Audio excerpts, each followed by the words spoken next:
আসসালামু আলাইকুম। আমি নাফসান। বর্তমানে পড়াশোনা করছি ঢাকা মেডিকেল কলেজে। তোমাদের আর 2 মাস পর এইচএসসি পরীক্ষা।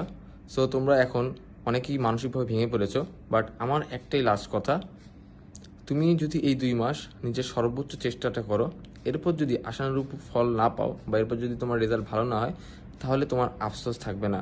আমি যদি আমার মেডিকেল জার্নির কথা বলি, আমি আমার মেডিকেল জার্নিতে পরীক্ষার আগের রাতে বা পরীক্ষার দিন সকালে এটাই ভেবে নিয়েছিলাম যে আমি চেষ্টা করছি আল্লাহর রহমতে, যদি আমার চান্স না হয় তাহলে আমার এখন আফসোস থাকবে না, আমার কিছু করার নেই, আল্লাহ হয়তো আমার ভাগ্যে রাখেনি।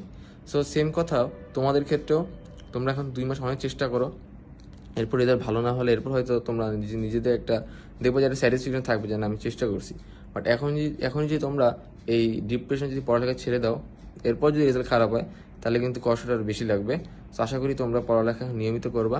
এবং আরও কিছু পরামর্শ থাকবে, সেই পরামর্শগুলো হলো যার যেদিকে দুর্বলতা সেটা ফাইন্ড আউট করে এখনই ক্লিয়ার করো, বেশি সময় নাই, আর আছে মাত্র 2 মাস। তোমাদের যার যেই প্রবলেম সেটা 15-20 দিনের মধ্যে ফাইন্ড আউট করে প্রবলেমটা ক্লিয়ার করো। এরপর তোমরা রিভাইজ দাও, শুধু revise and revise. Board question solve, CQ MCQ board question solve করো, ইনশাল্লাহ ভালো একটা রেজাল্ট হবে। দেখা হচ্ছে তোমাদের এইচএসসি রেজাল্টের পর।